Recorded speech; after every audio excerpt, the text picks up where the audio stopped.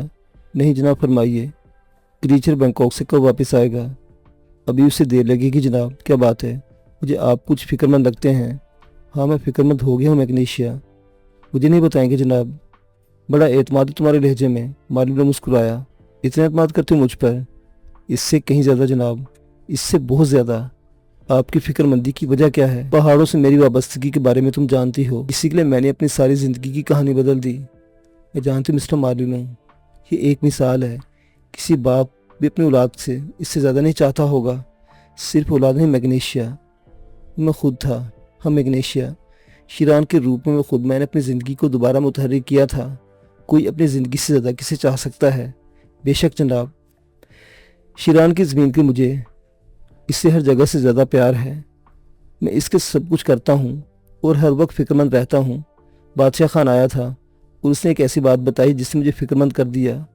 ارادت خان نامی کوئی شخص ان لوگوں کے درمیان ایک مشیر کی حیثیت سے شامل ہو گیا ہے۔ اگر وہ صرف ایک پہاڑی باشندہ ہوتا تو مجھے بالکل فکر نہ ہوتی، لیکن وہ بیرون دنیا کا تعلیم یافتہ ہے اور حال ہی میں پہاڑوں میں واپس پہنچا ہے۔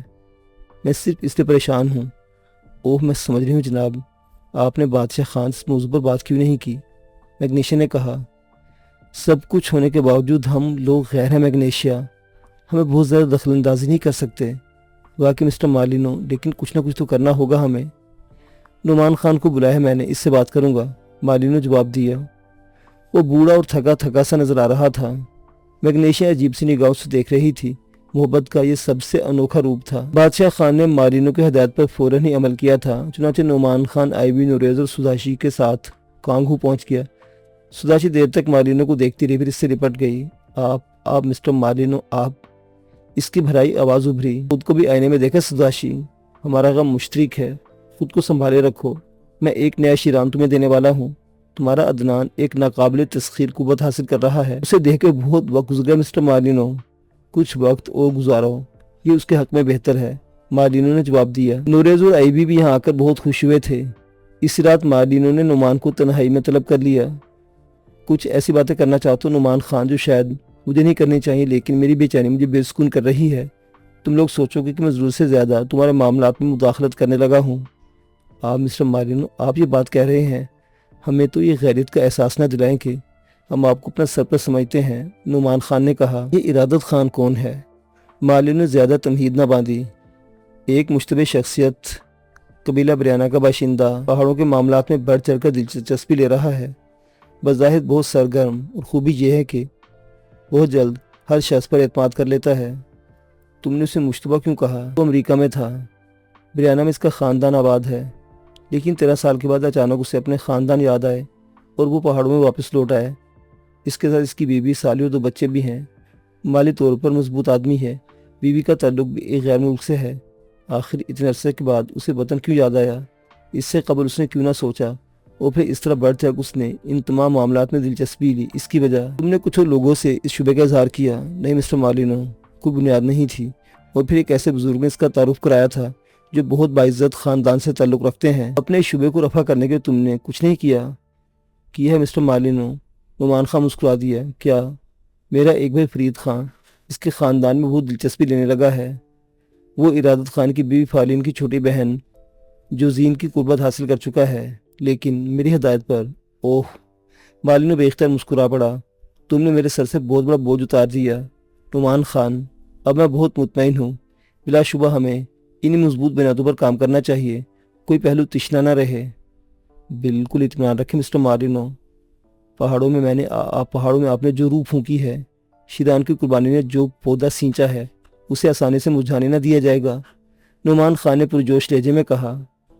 مارلینو کے چہرے پر اطمینان نظر آ رہا تھا۔ چند لمحات خاموش رہنے کے بعد اس نے کہا، میں در حقیقت بہت مطمئن ہوا ہوں نعمان خان، میری بات کو محسوس نہ کرنا۔ اکثر میں یہ سوچتا ہوں کہ کئی پہاڑوں کے معصوم باشندے صرف اپنے طور پر کام کرتے ہوئے کہیں نقصان نہ اٹھا جائیں۔ اگر ہم دور تک نگاہ ڈالیں تو ہم یہ اندازہ ہو جاتا ہے کہ پہاڑوں میں یہ سازش عارضی طور پر ختم ہوئی ہے۔ اس کے بعد بھی وہ لوگ باز نہیں آئیں گے، کیونکہ ان کے لیے بھی ایک مسئلہ ہے۔ یہ تصور بھی نہیں کیا جا سکتا کہ اس ناکامی کے بعد وہ خاموش بیٹھ جائیں گے، لیکن میں چاہتا ہوں کہ اس بار وہ اپنی قوتوں کا مظاہرہ کرے تو ایک ایک چٹان ان پر آگ برسانے کے لیے تیار ہو۔ کسی ایک فرد پر یہ ذمہ داری عائد نہ ہو کہ وہ اپنی جان دے کر پہاڑوں کی حفاظت کرے۔ اور نعمان خان، یہ جان دینے والے بار بار پیدا نہیں ہوتے۔ نعمان خان کی گردن جھک گئی۔ مالینو کا اشارہ جس طرف تھا اسے نعمان خان سمجھ گیا تھا۔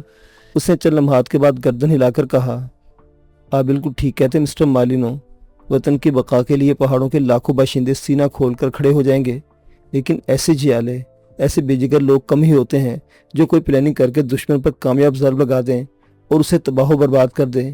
شیران ہم سب کے دلوں میں زندہ ہے اور زندہ رہے گا، اور ہم اس کے قدموں کے نشانات پر چلتے ہوئے وطن کی بقا کے لیے مصروف عمل رہیں گے۔ تم سے گفتگو کر کے دل کو بے حد سکون ملا ہے نعمان خان۔ اب تم واپس جاؤ اور کڑی نگاہ سے ایک ایک شخص کا جائزہ لو جو تمہاری نظروں میں مشتبہ ہے۔ میں خود بھی کسی مناسب موقع پر پہاڑوں میں پہنچ جاؤں گا، فی الحال یہاں کچھ مصروف ہوں۔ آپ اطمینان رکھیں مسٹر مالینو اور اپنا کام کیجیے۔ میں آپ سے رابطہ رکھوں گا اور اپنی رپورٹ سے آپ کو مطلع کرتا رہوں گا۔ اگر ارادت خان کسی سازش کے تحت میں داخل ہوا ہے تو بھی اطمینان رکھیں مسٹر مالینو، اسے زمین کی اتنی گہرائیوں میں دفن کیا جائے گا کہ آپ تصور بھی نہ کر سکیں گے۔ اب مجھے بالکل اطمینان ہے، مالینو جواب دیا، اور نعمان خان اس سے رخصت ہو گیا۔ یہ حقیقت تھی کہ جو اضطراب مالینو کے دل میں پیدا ہوا تھا نعمان خان اسے ختم کر دیا تھا، لیکن بے دست و پا بوڑھے مالینو کی زندگی میں قرار نہیں تھا۔ دوسرے دن صبح میگنیشیا شدت سے جوش سے سرخ چہرہ لیے اس کے پاس پہنچ گئی۔ اس کے ہاتھوں میں تازہ اخبارات تھے۔ مالینو اس کا چہرہ دیکھا تو چونک پڑا۔ کوئی خاص بات معلوم ہوتی ہے میگنیشیا؟ جناب عالی، صرف خاص بات کہنے سے مقصد پورا نہیں ہو جاتا، براہ کرم ذرا یہ اخبارات دیکھیے، میگنیشیا بولی، اور مالینو اخبارات اپنے سامنے رکھ لیے۔ پہلے صفحے پر اس کی نگاہ پڑی تو اس کی کیفیت میگنیشیا سے مختلف نہیں تھی۔ یہ ناممکن ہے، بالکل ناممکن، مالینو نے ششدر لہجے میں کہا۔ جناب براہ کرم اخبار غور سے پڑھیں، تمام اخبارات غلط نہیں لکھ سکتے، اس میں کچھ نہ کچھ صداقت ضرور ہوگی۔ مجھے پاگل مت کرو میگنیشیا، میرے دل میں آگ مت لگاؤ، کچھ بھی ہو جائے، دنیا کا آخری دن آ جائے، لیکن میرا شیران جو زندہ مل جائے، تو مجھے یقین دلا کہ وہ زندہ ہے۔ مالینو کی آواز بھر آ گئی۔ میگنیشیا نے کچھ کہنے کی کوشش کی تو مالینو نے ہاتھ اٹھا دیا، اس کی آنکھوں میں نمی تیرنے لگی تھی۔